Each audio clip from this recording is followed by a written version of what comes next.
आजकल के भागदौड़ भरी जिंदगी में हर व्यक्ति एक बेहतर जिंदगी की तलाश कर रहा है, लेकिन उनमें से कुछ ही लोग अपने लक्ष्यों को हासिल कर पाते हैं, जबकि ज्यादातर लोग अपने लक्ष्य तक पहुंच ही नहीं पाते हैं। हम जब भी लक्ष्य की ओर अपना कदम बढ़ाते हैं, तो हमारे मन में तरह तरह के विचार उठने लगते हैं, जैसे कि मैं ये हासिल कर पाऊंगा या नहीं, इसमें तो बहुत समय लगेगा और मेरे पास तो इतना समय ही नहीं है।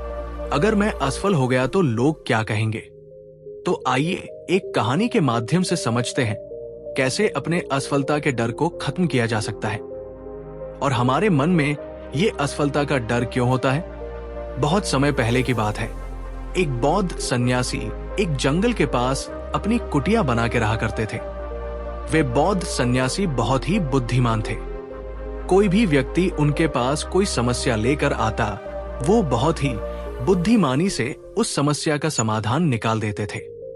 एक दिन वो पास के गांव में भिक्षा मांगने के लिए गए थे और भिक्षा मांगकर वापस लौट रहे थे। रास्ते में उन्हें एक व्यक्ति ने रोक लिया। उस व्यक्ति ने बोला, मैंने सुना है आप बहुत ही बुद्धिमानी से किसी भी समस्या का समाधान कर देते हैं, लेकिन मुझे तो इस बात पर जरा सा भी विश्वास नहीं है। अगर आप सच में सभी समस्याओं का समाधान कर देते हैं, तो क्या आप मेरे इस जटिल समस्या को सुलझा पाएंगे? मैंने लोगों से आपके बहुत से बुद्धिमानी के किस्से सुन रखे हैं, इसलिए मैं आपसे एक बात जानना चाह रहा हूं कि हमें किसी भी काम में असफलता की घबराहट क्यों होती है और हम अपने किसी भी लक्ष्य को बिना असफलता के घबराहट के कैसे प्राप्त कर सकते हैं? उस व्यक्ति की इस बात को सुन बौद्ध सन्यासी मुस्कुराए और बोले, मैं तुम्हारे इस प्रश्न का उत्तर जरूर दूंगा और उसके बाद से तुम्हारी सारी घबराहट भी दूर हो जाएगी, लेकिन इससे पहले तुम्हें मेरी कुटिया तक चलना होगा। वो व्यक्ति उस भिक्षु के बुद्धिमत्ता को परखना चाहता था, इसलिए वो कुटिया तक जाने के लिए तैयार हो गया। उसके बाद वो बौद्ध सन्यासी उस व्यक्ति को जंगल में बने अपने कुटिया तक लाए, लेकिन तब तक शाम हो चुकी थी। वो भोजन करके सो गए। जब वो अगले दिन उठें, तब बौद्ध सन्यासी ने उस व्यक्ति से कहा, चलो आज तुम्हें मैं जंगल की सैर करा के लाता हूं। और वो दोनों जंगल की तरफ निकल पड़े। कुछ समय बाद बौद्ध सन्यासी ने उस व्यक्ति को एक गुफा दिखाई और कहा, चलो मैं इस गुफा की तुम्हें सैर कराता हूं। लड़के ने कहा, चलिए, मुझे भी जंगल के इस गुफा को देखने की काफी दिनों से चाहत थी।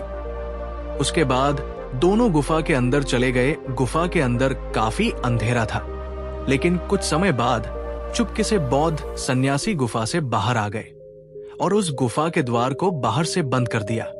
उस लड़के ने गुफा के भीतर से बहुत आवाज दी, हे मुनीवर, आप कहां चले गए? आप मुझे जवाब क्यों नहीं दे रहे हैं? बहुत देर तक कोई जवाब नहीं मिलने पर वो घर बाहर आ गया। घबरा कर गुफा के द्वार की तरफ भागा। जैसे ही गुफा के प्रवेश द्वार पर पहुंचा, हैरान रह गया। यहां तो किसी ने गुफा के द्वार को बंद कर दिया है, अब मैं बाहर कैसे निकलूंगा? वो अकेले उस गुफा में काफी भयभीत हो गया और सोचने लगा कि कहीं उस सन्यासी ने मुझे मारने की योजना तो नहीं बनाई थी। और वो गुफा में इधर उधर घूमकर बाहर निकलने का रास्ता ढूंढने लगा। वो गुफा में काफी देर तक इधर उधर भटकता रहा, लेकिन उसे बाहर निकलने का कोई रास्ता नहीं मिला। साथ ही अब उसे जोरों की भूख और प्यास भी लग रही थी, इसलिए वो शांत होकर एक जगह बैठ गया। तभी एक सुरंग से उसे सूर्य की रोशनी आती हुई दिखाई दी, पर उस रोशनी आ रही सुरंग तक पहुंचना बहुत ही कठिन था।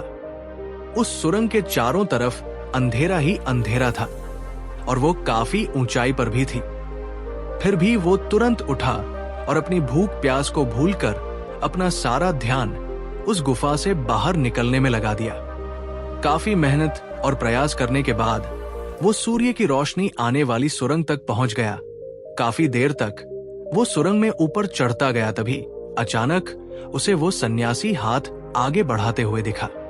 वो लड़का झट से उस सन्यासी का हाथ पकड़ बाहर आ गया और बाहर आते ही उस सन्यासी पर गुस्सा करते हुए कहा, आप मुझे इस अंधेरी गुफा में छोड़कर अकेले क्यों आ गए?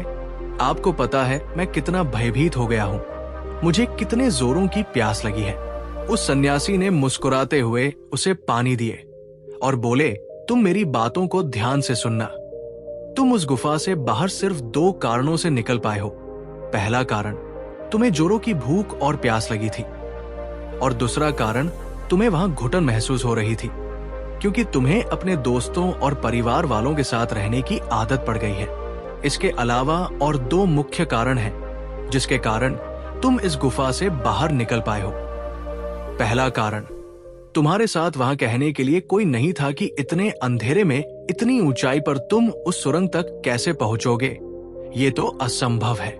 दूसरा कारण, वहां कोई ये कहने वाला नहीं था कि चलो दूसरा रास्ता देखते हैं, इससे भी आसान रास्ता मिल जाएगा और हम आसानी से इस गुफा से बाहर निकल जाएंगे।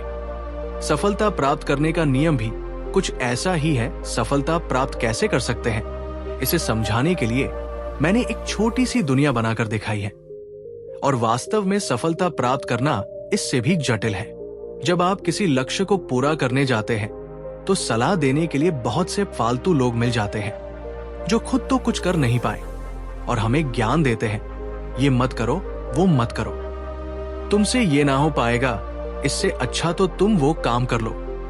ऐसे ही वो हमारे दिमाग को भटका कर चले जाते हैं और हमें खुद पर संदेह होने लगता है, हमारा आत्मविश्वास डगमगा जाता है। सफलता न मिलने का एक कारण ये भी है, सफलता पाने की प्रक्रिया थोड़ी लंबी होती है और हमारा मन घंटों घंटों में बदल जाता है, तो लक्ष्य को प्राप्त करने में सालों साल लग जाता है। ऐसे में हमारा मन कैसे नहीं बदलेगा? जब हमारा मन बदल जाता है तो हम उस रास्ते को छोड़ अलग अलग रास्ते अपनाने लगते हैं। परेशानियां हमें तभी दिखती हैं जब हमारा ध्यान हमारे लक्ष्य पर नहीं होता है। अगर सफलता हासिल करनी है तो अपना सारा ध्यान अपने लक्ष्य पर टिकाए रहो।